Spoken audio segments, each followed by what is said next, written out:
At the family reunion, I overheard them trash me like I was already dead. Uncle called me a walking failure. Mom said I'm a 35-year-old nobody. Even Grandma said I was doomed at birth. I just smiled. 3 a.m., my revenge hit. Now they won't stop calling. I was halfway to the front door when I heard it. My name, followed by laughter that didn't sound like family laughter. It was sharp, mean, and real. I froze. They were outside on the porch, my parents, my sister, my uncle, my cousin. All of them. The same people I'd just spent the last few hours smiling with, eating barbecue, pretending to belong with. I was about to leave. My jacket was in my hand. I should have just kept walking. But then I heard my Uncle Leonard's voice, loud and certain. He's not really one of us. He's the example. You know, what happens when you don't get your life together? The porch erupted in laughter. My cousin Brandon added, he probably had to borrow gas money just to drive here again. More laughter. Then my mother's voice, soft but cutting. We tell people he's working in real estate, but honestly, he's just drifting. 36 and still trying to find himself. And then my father, Arthur, finished it off like he was delivering the punchline they'd all been building toward. He's the family embarrassment. The one we don't mention in public. They laughed again. My grandmother even chuckled. My grandmother, who used to bake me cookies and tell me I was her favorite. I didn't move, didn't say a word. I just stood there in the dim hallway of my parents' perfect colonial house in Richmond, Virginia, and listened to them strip away whatever illusion of love I'd still been holding on to. The humiliation didn't hit right away. It was like everything inside me went silent. Numb. Then my heart started pounding, slow and hard, until it felt like it was shaking the walls. I walked out without a sound. I didn't slam the door, didn't make a scene.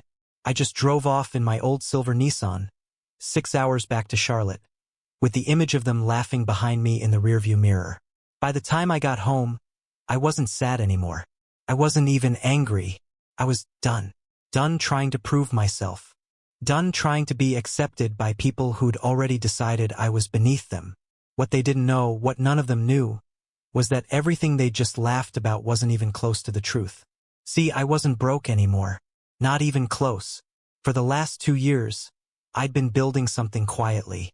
I'd learned commercial property management from the ground up, saved every dollar, and then partnered with my old boss to start buying properties. Small office buildings at first, nothing flashy.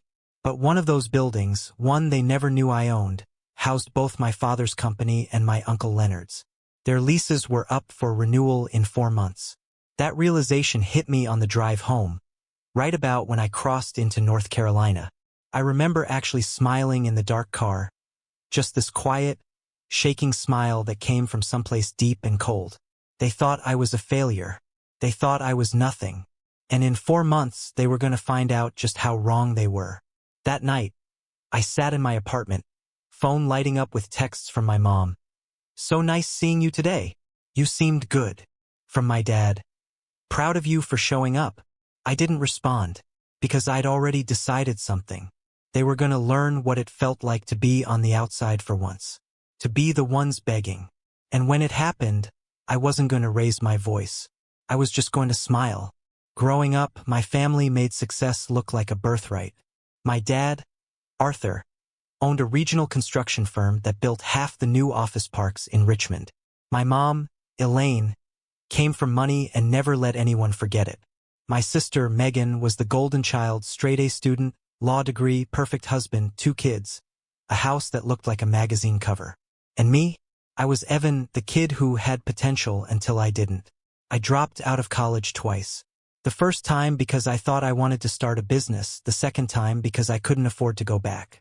After that, it was a mess of jobs, assistant manager at a car rental place, barback at a hotel, data entry clerk for a logistics company. None of it stuck. When I got married at 27, everyone said it was too soon. When I got divorced at 30, everyone said they saw it coming. The worst part wasn't their judgment. It was the pity that came with it. Thanksgiving dinners where they'd ask if I was finding my direction yet. Birthday cards with job-hunting websites written inside. Even Grandma Lucille, who used to sneak me cash when I was broke, started telling me to pray for clarity. I learned to smile through it, learned to play along because arguing only made it worse. When I tried to explain that I was trying, that life wasn't as easy as they made it look, they just exchanged that silent family look. The one that said, "He's making excuses again." After the divorce, I moved to Charlotte for a job managing maintenance for a commercial property company. It wasn't glamorous, but it paid the bills. At least that's what I told them. What I didn't tell them was that my boss, a guy named Vince Porter, saw potential in me that no one else ever had. He started teaching me everything: how leases worked, how to read a cash flow statement, how to negotiate with tenants, how to spot undervalued buildings. I took notes. I asked questions. I showed up early and stayed late. For once in my life, I was good at something. And it wasn't because someone handed it to me. It was because I earned it. 2 years later, Vince offered me a partnership in a new company. We pooled our savings and bought our first building, an old strip mall near downtown that we flipped into office space. Then another one. Then another. By the time that family reunion rolled around, I owned part of 3 commercial properties and had more money in my bank account than I'd ever seen. But I didn't tell them. Not because I was ashamed, but because I wanted to keep something that was mine, untouched by their judgment, their expectations, their gossip. They still thought I was just the maintenance guy. And that was fine with me. The irony? My dad's company, Arthur Land and Build, rented 2 office units in one of my properties. Uncle Leonard's design firm rented another. They didn't even realize who their landlord was. The leases had been inherited from the previous owner, long before I came into the picture. So when I overheard them mocking me that day on the porch, all I could think was how blind they were, how small. They were laughing about a man who owned the ground under their feet. And that's when something inside me snapped into focus. I'd spent years trying to make them proud, trying to prove that I was more than their failure. But after that reunion, I didn't want their approval anymore. I wanted their respect. And if they wouldn't give it willingly, I'd take it another way. After that night, I didn't go no contact right away. I played it smart. I kept answering their texts, pretending everything was fine. That was the first rule I gave myself: act normal. If they thought I was angry or distant, they'd start asking questions. And questions would ruin what I was about to do. I started watching, listening, tracking. It didn't take long to realize how deep their connections ran into my world. Megan, my perfect, sanctimonious sister, did design work for one of the marketing firms that rented a suite in our downtown property. My dad's construction company had long-term contracts with a couple of our tenants. Leonard's architecture firm, meanwhile, handled small renovation projects in 2 of our buildings. They were all entangled in ways none of them even realized. Every week, I'd find a new thread, a new weak spot. In August, about a month after the reunion, Megan texted me asking if I'd be in town for Grandma Lucille's 85th birthday. She said everyone missed me, that things felt different without me. That fake warmth was so thick I could practically smell it through the phone. I said yes, of course I'd be there. Then I started setting things up. At the office, I told Vince about the leases coming due in October, my dad's, Leonard's, a few others. Vince trusted me completely by then. He didn't know the personal connections, and I didn't volunteer that detail. I just suggested we raise rates across the board to meet current market levels. Nothing shady, nothing emotional, just business. The new rates would crush them. I kept up the act at Grandma's birthday dinner. I smiled. I asked about Megan's kids. I complimented my dad on his company's latest project. Leonard joked about how surprised he was that I'd shown up. He actually patted me on the back and said, "Look at you, being part of the family again." I laughed. I meant it too, just not for the reason he thought. When I got home that night, I drafted the renewal notices myself. Dry, formal, perfectly legal. Each one gave 60 days notice that the current leases were ending. The new rates were almost double. Still fair for the market, but high enough to make them sweat. I sent the files to Vince for final approval. He read through them, nodded and said, "Good call, Evan. About time we cleaned up those outdated contracts." If only he knew. The notices went out on October 1st. First silence. Then confusion. Then the calls started. My dad left 2 voicemails saying there had to be a mistake. Leonard sent an email asking if we could work something out as family. Megan didn't say anything for a week, but I heard from a mutual contact that her client, the marketing firm, was panicking over their rent increase. And through it all, I said nothing. Just watched. I'd been invisible to them for years. Now, suddenly, I was everywhere. A ghost in their finances, a signature on their lease, a quiet shadow closing in around their comfort. By mid-October, the panic had turned to chaos. I got texts at 3 in the morning, missed calls, desperate voicemails. They still had no idea who owned the buildings. Not yet, but they were about to find out. It was 3:12 a.m. when my phone started buzzing nonstop. At first, I thought there'd been an emergency, maybe something with one of the buildings. But then I saw the names. My dad, my mom, Megan, Uncle Leonard, even Grandma, all calling, texting, leaving frantic voicemails one after another. The first message I opened was from my dad. "Evan, we need to talk. Now, this has to be some mistake." Then Leonard, "Call me back. I mean it. What the hell do you think you're doing?" Then Megan, crying so hard I could barely make out her words. "Please, just pick up. You can't do this. You don't understand what's happening." I knew exactly what had happened. Someone, maybe Leonard, maybe my dad's accountant, had finally checked the property records. They'd found my name listed under the LLC that owned the buildings. They'd realized I wasn't just working in real estate. I was real estate. They'd found out that I was their landlord. I didn't respond. I turned off my phone, went back to sleep, and when I woke up, there were 50 missed calls and 43 unread messages waiting for me. By 10 a.m., I finally sent one message to the family group chat, the same one I'd been muted in for years. "I'll be happy to discuss any lease-related matters through proper business channels during regular office hours. Please contact my partner's office to schedule a meeting." That was it. No explanation, no emotion, just business. 10 minutes later, my phone exploded again. "Mom, Evan, don't do this. This is family. Dad, this is ridiculous. You've made your point. Call me immediately. Leonard. You blindsided us like some kind of con artist. What's wrong with you?" I didn't reply to any of them. The first one to schedule a meeting was my dad. He showed up at our office that Friday looking more tense than I'd ever seen him. His tie was loose, his hair out of place. He came in with his company's accountant, but it was obvious this wasn't just business to him. We sat down in the conference room. My partner, Vince, went through the standard lease renewal terms. Market rates, contract lengths, deadlines. My dad barely listened. The moment Vince left us alone, he turned on me. "Why didn't you tell me?" he asked. "If I'd known, we could have worked something out." I told him there was nothing to work out. The leases were expiring, and we were offering renewal at fair market value, just like any other tenant. He looked at me for a long time. Then he said, "You're using your position to hurt your family."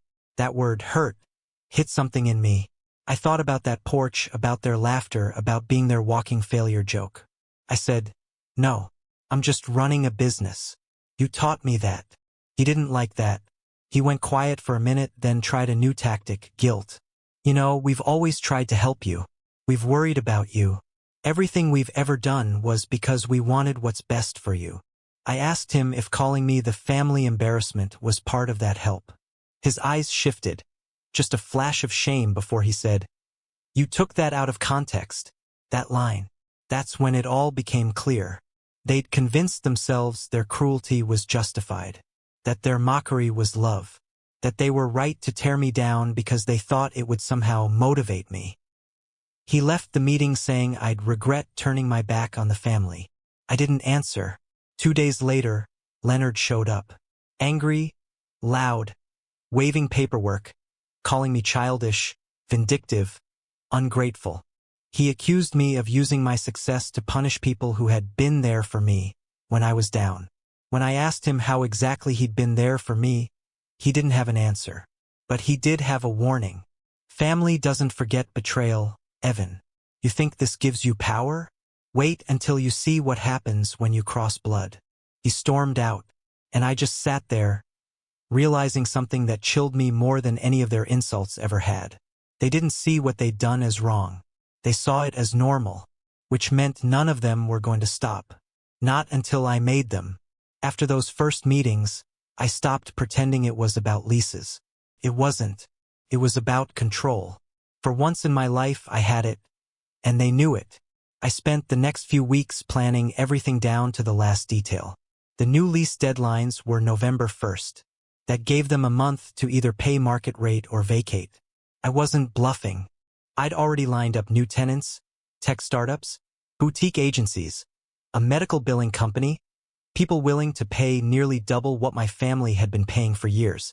Vince didn't question why I was so focused on those particular properties. He just thought I was being aggressive about the portfolio. He even praised me. "You've got a killer instinct lately, Evan. Love it." If only he knew. Meanwhile, my family was unraveling. Megan started texting every few days. "We need to talk, please." My dad called from unknown numbers when I stopped answering his. Leonard tried emailing Vince directly, pretending it was just a misunderstanding. My mom, though, she played her part perfectly. Long messages about forgiveness and remembering what really matters. She even showed up at my office one afternoon, pretending to drop off homemade cookies. "You're hurting everyone," she said, tears in her eyes. "They're saying things they don't mean because they're scared." I looked at her and said quietly, "I know exactly what people say when they think I'm not listening." That stopped her cold. She didn't say another word. By mid-October, I'd mapped out every move. My dad's company, my uncle's firm, even Megan's biggest client. All tied up in my properties. All with expiring leases. And none of them had any idea that their safety nets were disappearing beneath them. But that's when things got strange. One night, Vince pulled me aside after hours. "Hey," he said, closing his office door. "I got a call today. Weird one." "From who?" I asked. He looked uncomfortable. "Your grandmother." I froze. "Lucille." He nodded. "Yeah. She said she was calling on behalf of your dad. Wanted to know if the lease renewals could be handled with family sensitivity." I didn't know what that meant, so I told her we treat every client the same. Of course she'd called. Lucille wasn't just some harmless old woman. She was the family matriarch, the puppet master. When things went bad, she was the one they all hid behind. That's when I realized they weren't just panicking. They were plotting. Later that week, I found out Megan had shown up at the downtown property pretending to be a marketing consultant. She'd asked the property manager for tenant contact information for portfolio purposes.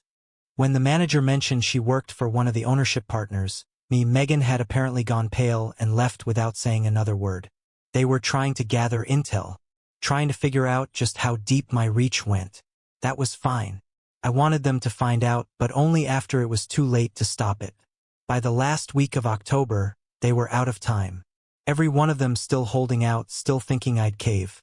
Still believing deep down that family would save them. But I wasn't the same failure they used to laugh about on that porch. I wasn't scared of being the outsider anymore. I was ready to burn the bridge and walk away while they watched it collapse. What I didn't see coming was what Grandma Lucille had planned in return. Because she wasn't calling me out of love. She was setting her own trap.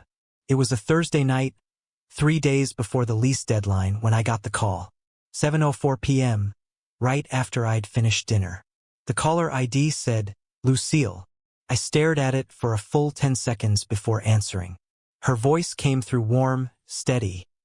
The same voice that used to tell me bedtime stories. The one that once made me feel safe. "Evan, honey, I just want to understand what's going on. Everyone's so upset." It sounded innocent, but I knew better. Grandma Lucille never called just to understand. She started with small talk. How she'd been watching the news, how the leaves in Richmond were turning early this year, how she missed seeing me at church. I said nothing beyond polite nods and short replies. Then she said, "Your father's worried sick. Leonard's been losing sleep. Your sister's client might have to lay people off. You've made quite the impact, haven't you?" Her tone had changed. Smooth, but sharp underneath. I said, I just adjusted leases to market value. Nothing personal.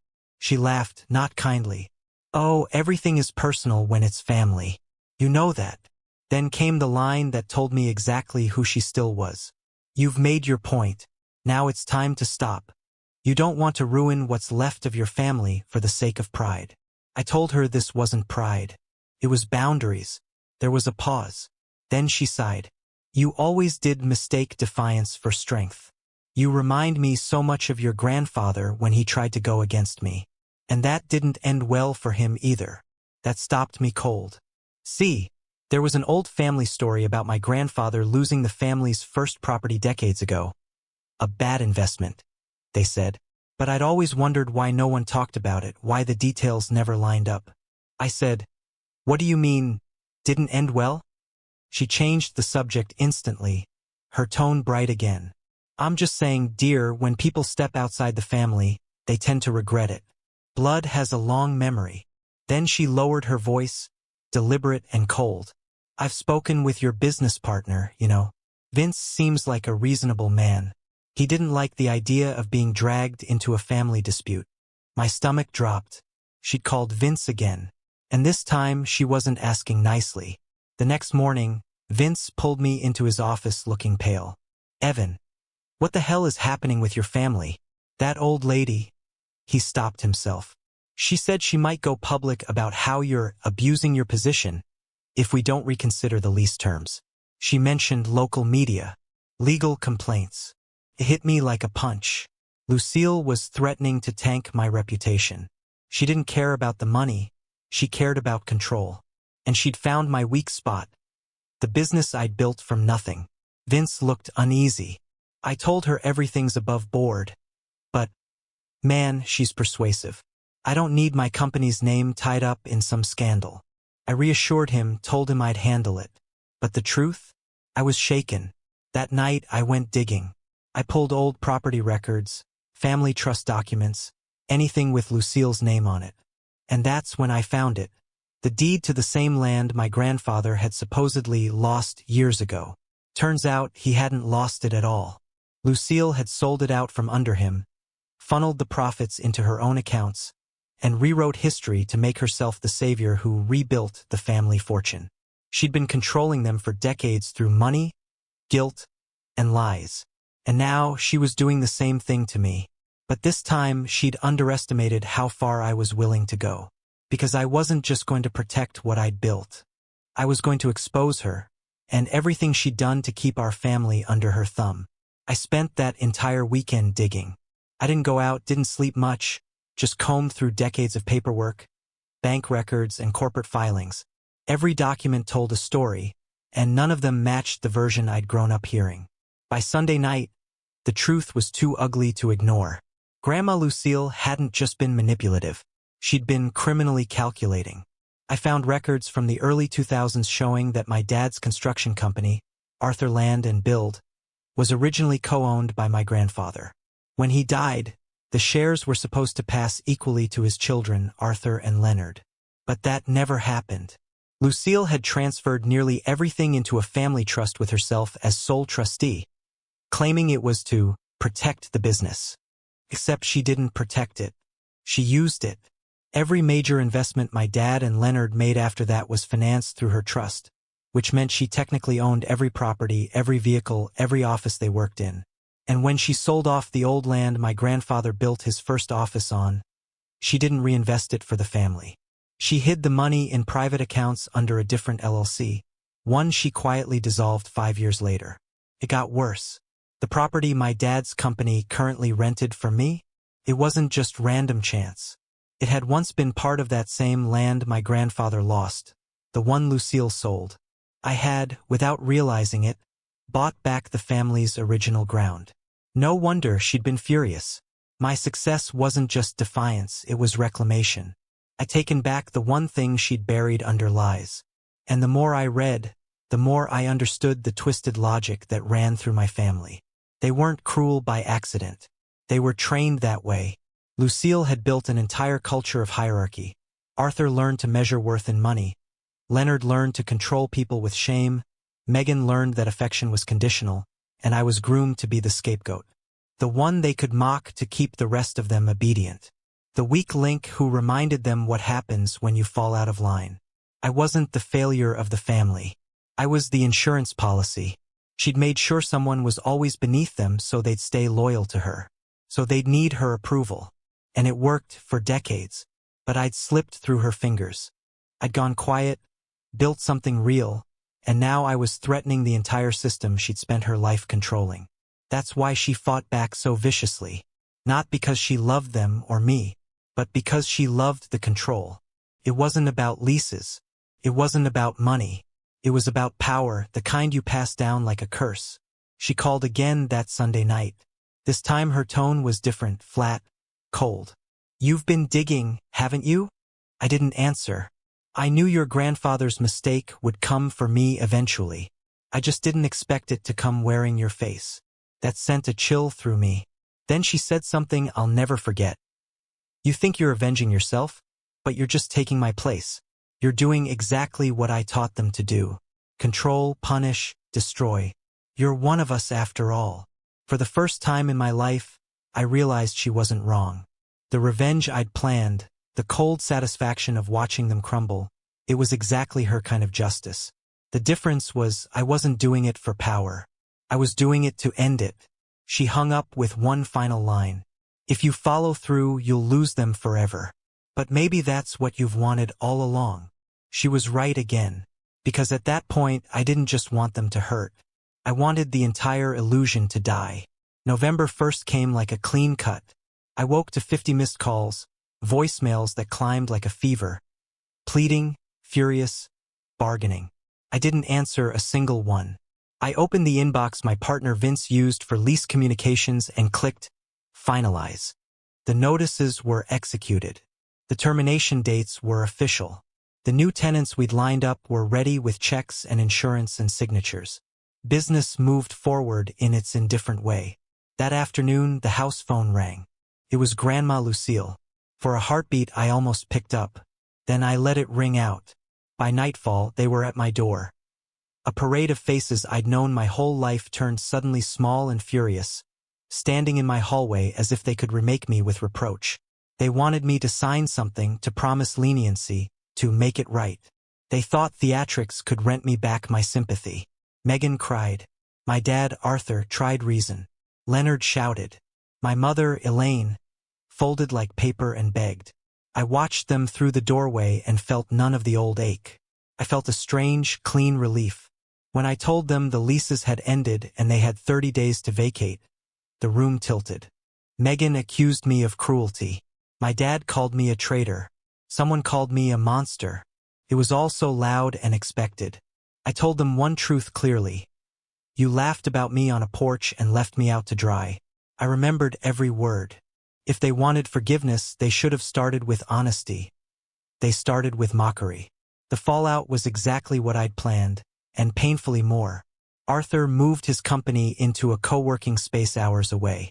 Leonard shut down his downtown office and gelled his staff into one small, cramped room above a laundromat. Megan lost her biggest client, clients who'd been loyal to the address and the network that came with it. Lives frayed.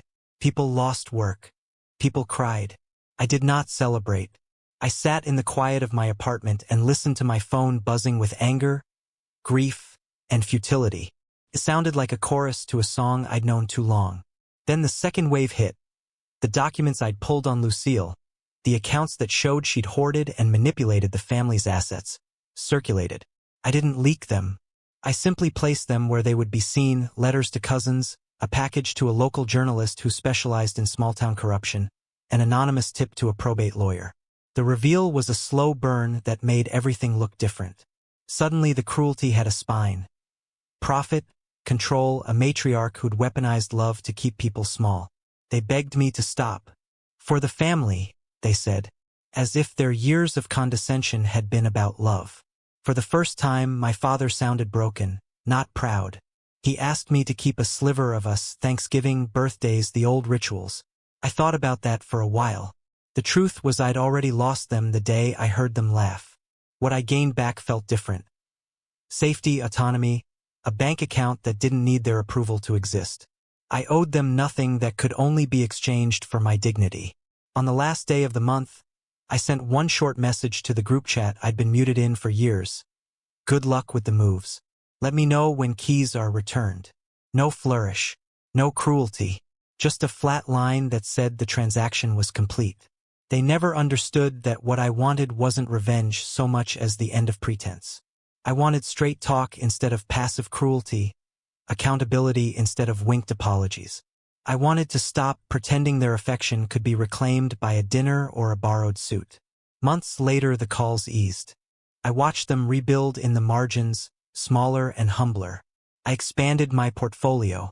The money didn't make the loneliness sting any less at first, but it made the silence easier to live in. One night, months after everything, Grandma Lucille sent a single postcard. A watercolor of the old family home with a single line on the back. You've made your choice. I folded it and put it in a drawer. I thought about burning it but didn't. Some things are better kept as evidence. I walked away from the hallway that had once defined me and closed the door. For the first time, the world didn't have a paternal echo telling me I wasn't enough. That absence felt like sunlight. And if anyone asks whether it was worth it, I'll say this. I traded a family that used my life as a cautionary tale for a life where I write my own warnings. That's freedom, and it costs exactly what it's worth.